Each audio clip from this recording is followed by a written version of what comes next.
Stop right there. Pilots like you don't belong in secure areas without proper supervision. People like you always try to sneak into restricted zones where you don't have clearance. The vicious security attack exploded through the airport checkpoint as Airport Security Supervisor Derek Collins aggressively blocked the black man in pilot uniform from accessing the secure area.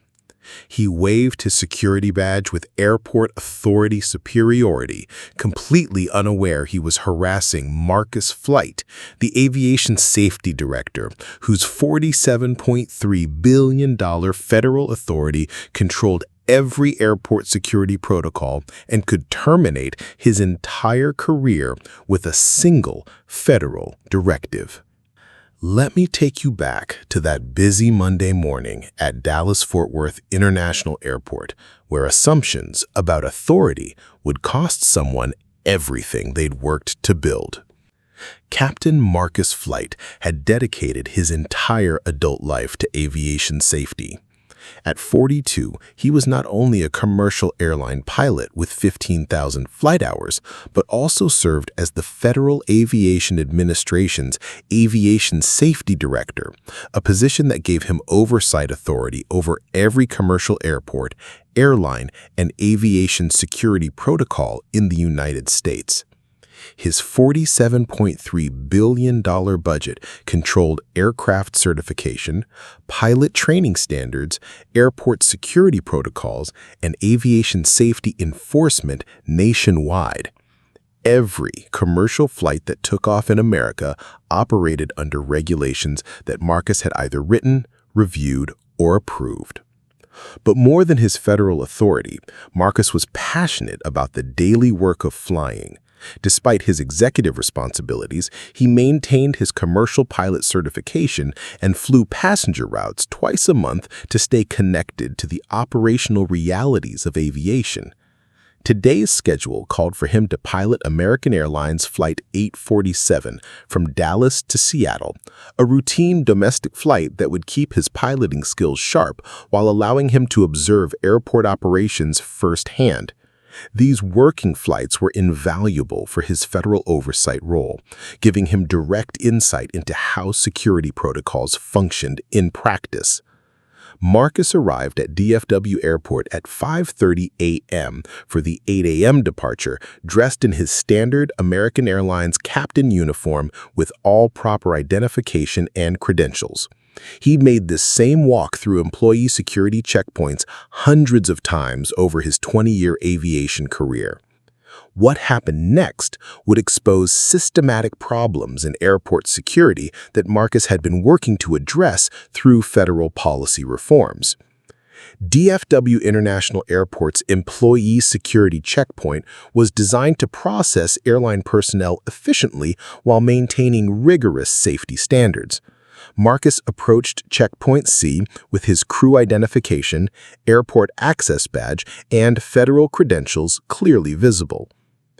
Airport Security Supervisor Derek Collins, 38, was in the middle of what he considered a productive shift. His team had detained 3 individuals for various infractions, and Collins was feeling particularly zealous about demonstrating his authority to maintain airport security. When Collins spotted Marcus approaching the checkpoint, he saw something that immediately triggered his suspicions. A black man in a pilot uniform whom Collins didn't recognize from his regular shifts. "Hold up right there," Collins commanded as Marcus approached the security scanner. "I need to see identification." "Certainly," Marcus replied professionally, presenting his airline pilot credentials, airport access badge, and federal ID simultaneously. Captain Marcus Flight, reporting for Flight 847 departure. Collins examined the credentials with deliberate slowness, making Marcus wait while other crew members passed through without similar scrutiny. The identification was obviously legitimate. Marcus's photo, current dates, proper holograms, and security features. But Collins had already decided that something was off about this situation.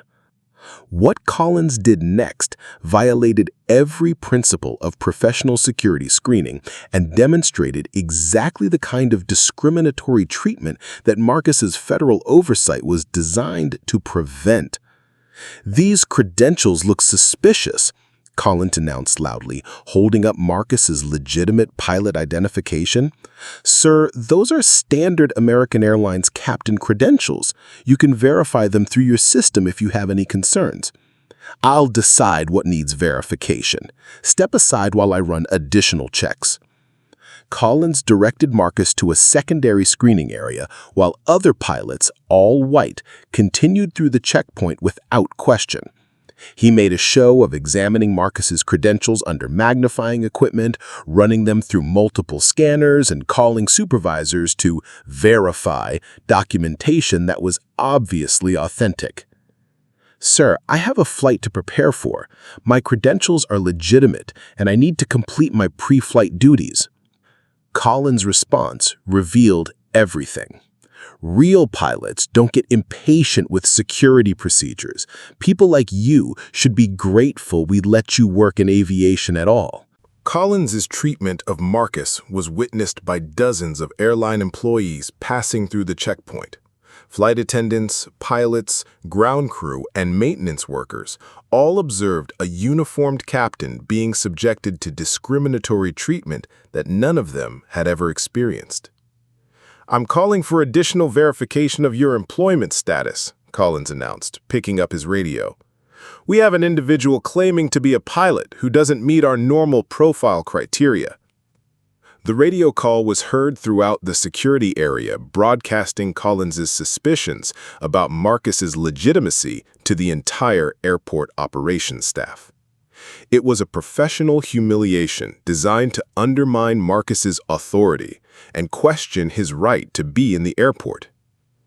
Marcus could have ended the situation immediately by identifying himself as the Aviation Safety Director. One phone call to the airport director would have resulted in Collins's immediate termination and a formal apology. But Marcus chose a different approach. He wanted to experience exactly what other minority aviation professionals faced when they encountered discriminatory security treatment. As the federal official responsible for airport security policies, Marcus needed to understand the full scope of the problem before implementing solutions. "Sir, I'll wait for your verification, but I want to make sure you're documenting this interaction properly for quality assurance purposes." Collins missed the significance of that statement entirely. While Collins was subjecting Marcus to discriminatory screening, Marcus was mentally cataloging every policy violation, every breach of professional standards, and every element of the discriminatory treatment that federal regulations explicitly prohibited. Collins demanded that Marcus remove his shoes, empty his flight bag completely, and submit to additional screening procedures that weren't applied to other pilots. He questioned Marcus's flight training, his employment history, and his right to access secure airport areas. "Where did you really get these credentials?" Collins asked, holding Marcus's legitimate pilot license. "You people don't usually make it through the training programs that real pilots complete." Each discriminatory comment was being stored in Marcus's memory for the comprehensive investigation that would follow. As Aviation Safety Director, Marcus had the authority to initiate federal inquiries into airport security discrimination, and Collins was providing extensive evidence. "Can you explain the specific policies that require this additional screening?" Marcus asked professionally. "I don't need to explain policies to people like you. Security decisions are made by qualified personnel who understand real aviation safety." Marcus nodded calmly and continued documenting the interaction. Collins was creating a textbook case of employment discrimination and civil rights violations that would be used in training programs for years to come. After 30 minutes of discriminatory treatment, Collins's supervisor, Patricia Williams, arrived at the checkpoint. Williams had received reports that a suspicious individual was claiming to be a pilot and causing delays at security screening. "What's the problem here?" Williams asked Collins. "This individual is presenting credentials that seem questionable for someone of his background. I'm conducting enhanced verification procedures." Williams looked at Marcus's documentation: standard American Airlines captain credentials, current airport access badge, and what appeared to be federal identification. The documentation was obviously legitimate, and Williams was beginning to realize that Collins had created a significant problem. "Officer Collins, these credentials appear to be in order," Williams said carefully. "Perhaps we should complete the screening process." But Collins was committed to his discriminatory treatment. "Ma'am, with respect, I think we need to be extra careful with individuals who don't fit the normal pilot profile. Security is too important to take chances." Williams was now faced with a choice: either support Collins's obviously discriminatory behavior or intervene to prevent what was becoming a civil rights violation. Unfortunately, she chose to enable Collins rather than stop him. "Continue your verification," Williams told Collins, "but do it quickly." Marcus had observed enough. After 40 minutes of discriminatory treatment, he had comprehensive evidence of systematic civil rights violations at DFW Airport's security checkpoint. Now it was time to address the situation through proper channels. Marcus pulled out his phone and dialed a number that Collins and Williams didn't recognize. "Sarah, this is Marcus Flight. I need you to conference in the DFW Airport Director and Legal immediately. We have a civil rights situation at Employee Checkpoint C." Sarah Chen, Marcus's executive assistant at the FAA, didn't hesitate. "Marcus, are you safe?" "I'm safe, but we have systematic discrimination occurring at airport security that requires immediate federal intervention," Marcus replied calmly. Collins and Williams watched with growing concern as Marcus continued his phone call. The professional tone and obvious authority in his voice was beginning to make them question their assumptions about who they were dealing with. "Sarah, I also need you to contact the Civil Rights Division at DOT. We're going to need a comprehensive investigation of security screening procedures at DFW Airport, with particular attention to discriminatory treatment of minority aviation personnel." Marcus's phone call was being placed on speaker as his assistant conferenced in the required officials. Within minutes, Airport Director Michael Chang arrived at the security checkpoint with legal affairs representatives and internal affairs investigators. The situation had escalated from a routine security screening to a federal civil rights investigation. "Mr. Collins, Ms. Williams," Chang said grimly, "you're both suspended immediately pending investigation of civil rights violations. Please surrender your security badges and report to Internal Affairs." Collins tried to defend his actions. "Sir, I was just following security protocols. I had no way of knowing who he was." Marcus intervened calmly. "Officer Collins, that's exactly the problem. You treated me differently because of my appearance, not because of any legitimate security concern. My credentials were obviously authentic, but you subjected me to discriminatory treatment that you wouldn't apply to other pilots." Williams attempted to minimize her role. "We were just being thorough with security verification."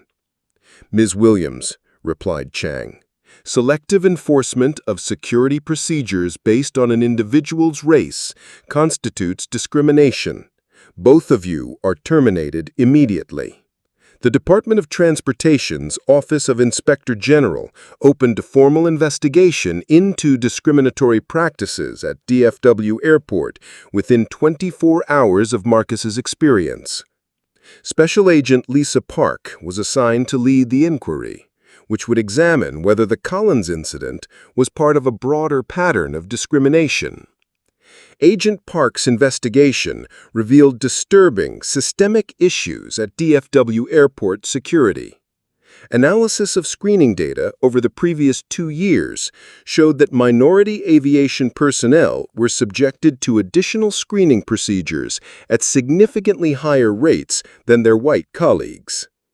The investigation documented 17 incidents where Black, Hispanic, and Asian pilots, flight attendants, and ground crew had experienced discriminatory treatment similar to Marcus's. In each case, legitimate aviation personnel had been subjected to additional scrutiny, questioning of credentials, and differential treatment. Most concerning was the discovery that complaints about discriminatory treatment had been filed with airport management on multiple occasions, but no corrective action had been taken. The Collins incident represented systematic discrimination that had been allowed to continue unchecked.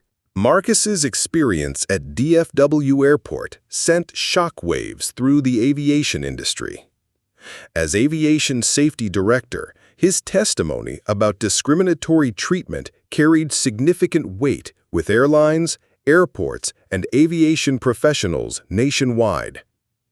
The Professional Airline Pilots Association issued a statement supporting Marcus and calling for comprehensive reviews of airport security procedures. The National Association of Black Aviation Professionals used the incident to highlight ongoing discrimination in aviation that had been documented but not adequately addressed. Major airlines began reviewing their own security protocols and employee treatment procedures to ensure compliance with federal civil rights laws. The incident demonstrated that even high-ranking aviation officials were not immune to discriminatory treatment, raising concerns about how other minority professionals were being treated. Marcus used his platform to address the broader implications. My experience at DFW demonstrates that discrimination in aviation isn't limited to passengers. It affects aviation professionals at every level. We must address these systemic issues to maintain the integrity of aviation safety and security. Derek Collins and Patricia Williams faced both criminal and civil consequences for their discriminatory treatment of Marcus. The Department of Justice filed federal civil rights charges against both individuals, while Marcus pursued a civil rights lawsuit against DFW Airport and the private security company. Collins was charged with deprivation of civil rights under color of law, a federal felony carrying up to 10 years in prison. Williams faced charges of conspiracy to violate civil rights and failure to intervene in discriminatory treatment. The criminal trial received national attention as the first federal prosecution of airport security personnel for discriminatory treatment of aviation professionals. Collins recorded comments about "people like you" and his selective enforcement of security procedures provided clear evidence of discriminatory intent. Both Collins and Williams were convicted on federal civil rights charges. Collins was sentenced to 18 months in federal prison and permanently banned from working in airport security. Williams received 12 months of home detention and was prohibited from supervisory positions in transportation security. Marcus's civil rights lawsuit against DFW Airport and the private security company resulted in a $2.3 million settlement that included both monetary damages and comprehensive policy reforms. The settlement required DFW Airport to implement new training programs, oversight procedures, and accountability measures for security personnel. The settlement also established a civil rights monitoring program that would track security screening procedures for evidence of discriminatory patterns. Any security personnel found to engage in discriminatory treatment would face immediate termination and federal prosecution. Marcus announced that he would donate his portion of the settlement to aviation diversity programs designed to increase minority representation in commercial aviation and address the systemic barriers that contribute to discrimination in the industry. As Aviation Safety Director, Marcus used his experience to implement comprehensive reforms in airport security procedures nationwide. The new federal regulations required standardized screening procedures that eliminated subjective judgment calls that could lead to discriminatory treatment. The reforms included mandatory civil rights training for all airport security personnel, regular auditing of screening procedures for discriminatory patterns, and federal oversight of airport security compliance with civil rights laws. Marcus also established the Aviation Civil Rights Office within the FAA to investigate discrimination complaints and ensure that aviation professionals are protected from discriminatory treatment. The office was given authority to conduct investigations, impose penalties, and require corrective action at airports nationwide. The policy reforms were implemented at all commercial airports in the United States, creating standardized procedures that protected both aviation professionals and passengers from discriminatory treatment. Marcus's experience became the foundation for a comprehensive training program on civil rights and professional conduct for airport security personnel. The program, implemented at all major airports, used Marcus's case study to demonstrate the consequences of discriminatory treatment and the importance of treating all aviation professionals with equal respect. The training program included scenarios based on Marcus's experience, showing security personnel how to properly screen aviation professionals without engaging in discriminatory behavior. It emphasized that legitimate credentials must be respected, regardless of an individual's appearance or background. Collins and Williams were required to participate in the training program as part of their criminal sentences, though both were permanently banned from working in airport security. Their recorded statements became examples of discriminatory language that was explicitly prohibited under the new federal guidelines. 5 years after the DFP airport incident, Marcus's experience had transformed airport security procedures nationwide. Federal data showed a 73% reduction in discrimination complaints from aviation professionals, and the standardized screening procedures had improved both security effectiveness and civil rights compliance. Marcus continued serving as Aviation Safety Director while maintaining his commercial pilot certification.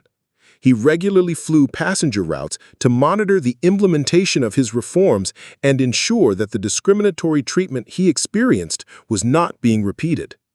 The incident had also sparked broader conversations about discrimination in aviation and led to increased diversity initiatives throughout the industry. Airlines implemented enhanced training programs, airports strengthened civil rights compliance, and aviation organizations increased their efforts to recruit and retain minority professionals. Derek Collins, after serving his federal prison sentence, struggled to find employment due to his civil rights conviction. He was permanently banned from working in transportation security and faced ongoing civil liability for his discriminatory actions. Patricia Williams completed her sentence and attempted to rebuild her career, but her failure to intervene in discriminatory treatment had permanently damaged her reputation in the aviation industry.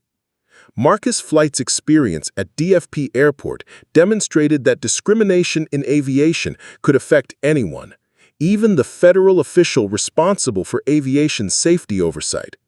But it also showed how proper accountability and systematic reform could address discriminatory practices and create lasting change. The incident became a watershed moment for civil rights in aviation, establishing federal precedents for prosecuting discriminatory treatment of aviation professionals and creating comprehensive policies to prevent similar incidents. Marcus's decision to document his experience rather than immediately revealing his authority had provided invaluable evidence of systematic discrimination that might otherwise have remained hidden. His approach demonstrated the importance of understanding problems fully before implementing solutions. The reforms implemented after the DFP incident created a safer, more equitable aviation system that protected both security and civil rights. airport security became more professional, more effective, and more respectful of the aviation professionals who depend on it. Most importantly, Marcus's experience proved that authority and expertise come in all colors, and that assumptions based on appearance can be both wrong and costly. The badge, the uniform, and the credentials matter more than the person wearing them. In aviation, as in every industry, competence and authority aren't determined by appearance. They're earned through skill, dedication, and service. Derek Collins learned that lesson through federal prosecution and career destruction, while Marcus Flight used the incident to create lasting positive change throughout American aviation.